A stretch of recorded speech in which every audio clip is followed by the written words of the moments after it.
jadi jelas ya, ada ayatnya ud'u rabbakum tadarru'aw wa khufyah. Terusannya apa? Innahu la yuhibbul mu'tadin. Kalau kamu berdoa itu yang tadarru'. Tadarru' itu ya yang sangat sopan, wa khufyah secara diam-diam atau secara enggak berlebihan. Terusannya ayat innahu la yuhibbul mu'tadin. Allah itu tidak suka orang yang melewati batas. Itu termasuk melewati batas dalam doa karena ada unsur mendikte Allah. Saya memberi contoh tadi, misalnya kita sebagai cowok berdoa, ya Allah saya ingin punya istri cantik, sholihah, nasabnya baik, nggak pernah cerewet, nggak pernah apa. Itu kan nanti nyarinya juga susah. Nanti kalau Allah menjabatkan itu adanya di surga, nindonya rapayu rabi, kira-kira. Nah, itu sudah berlebihan. Terus kalau ada ulama mengatakan doa itu mukhul ibadah, itu maksudnya gini, doa itu bukti kita minta, minta itu bukti kita lemah. Nah, merasa lemah itu sudah bagian dari ibadah. Makanya masyhur itu syairnya Abdul Al-Haddad itu, fadu'ai wabdihali dalilun li fiftikori itu. Jadi saya berdoa itu hanya sebagai bukti saya butuh Allah. Saya sendiri tidak punya kepentingan mustajab apa enggak. Jadi wali-wali yang mengatakan doa itu mukhul ibadah, sebetulnya itu malah wali-wali yang dari awal enggak kelintas disembadani apa enggak. Butuhnya dia itu menunjukkan bahwa saya ini lemah. Buktinya posisinya minta. Itu yang dimaksud mukhul ibadah. Tapi kalau kita berdoa terus posisi kita protes, katanya kamu baik ya Allah, engkau baik, ternyata enggak juga. Buktinya semua doa saya enggak kamu kabulkan. Wah, ini malah doa kriminal jadinya. Jadi yang dimaksud mukhul ibadah itu doa itu bukti minta. Minta itu bukti lemah. Makanya ada syairnya Abdul Al-Haddad masyhur, fadu'a ibadihali dalilun li fiftikor. Jadi saya minta engkau ya Allah itu bukti saya butuh. Jadi itu bukan dua hal yang harus dipertentangkan gitu. Jadi kalau doa dikatakan apa? Ibadah karena di doa itu minta. Lah minta itu bukti merasa kita lemah. Berarti kita sa'il, Allah mas'ul. Kita minta, Allah yang kita mintain. Kita menengadah, Allah yang berposisi memberi. Itu saja sudah cukup sebagai ibadah. Meskipun doa kita tidak mustajab.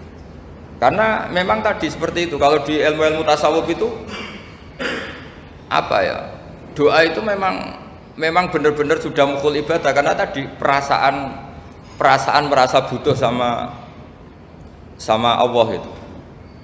Nah, merasa butuh itu, nah kalau kita berdoa merasa butuh sama yang kita minta, itu dalam ilmu tasawuf sudah kriminal, berarti kamu lebih butuh makhluknya. Misalnya begini ya, saya ingin punya rumah bagus, terus setelah punya rumah kredit saya utangnya banyak. Sebetulnya saya itu tidak pernah ingat Allah. Gara-gara utang banyak, kredit jatuh tempo, terus melibatkan Allah. Ya Allah, saya ini utang banyak ini, terus tolong dibayar. Sebetulnya saya itu ingat utang, cuma Allah tak libatkan kan gitu.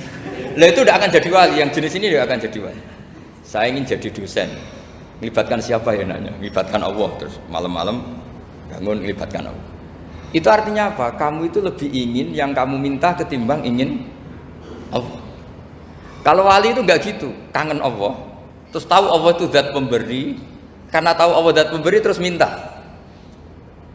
Maka yang dikangen itu ya Allahnya dulu. Kalau kita kan enggak, punya kasus dulu, punya keinginan banyak dulu, baru ingat siapa yang bisa ya. Oh Allah, terus Allah kita libatkan. Ya untungnya Allah baik, mau ramal utang bukan mikir, untungnya Allah tidak jawab itu.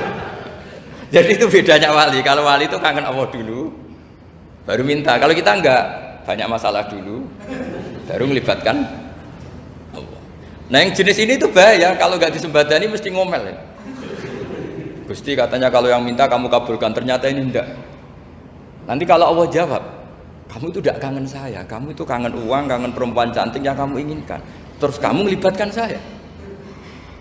Urusannya apa saya dengan itu, Pak? Makanya tidak usah nuntut karena awalnya sudah salah. Ya saya kira itu ya. Jadi ada ayat apa? Ud'u rabbakum tadarru'aw wa khufyah. Terusannya apa? Innahu la yuhibbul mu'tadin. Itu di semua tafsir dikatakan Allah enggak suka orang yang berlebihan dalam doa. Berlebihan tadi misalnya minta sesuatu yang terlalu besar, atau permintaan kemarin saja lanu addi syukroh, kita tidak bisa memenuhi mensyukuri, sudah minta lagi. Misalnya seorang jomblo, targetnya kan asal payu nikah, tapi setelah nikah bayangkan istrinya sholihah, tidak cerewet, itu kan berlebihan. Hilang status jomblo saja belum kamu syukuri kok sudah minta yang macam-macam. Jadi harusnya kan syukur dulu ya. Sekedar laku nikah ini kan ada syukur yang harus, seperti jadi dosen juga gitu. Sekedar jadi dosen harus kita syukuri dulu karena menjadi kita tidak nganggur. Itu kan satu harkat sosial yang luar biasa. Jangan tahu-tahu sudah hari kedua cari intensif, cari ini itu, syukurnya aja belum sudah kemana-mana. Lah itu sudah mu'tadin, sudah melebihi apa? Batas.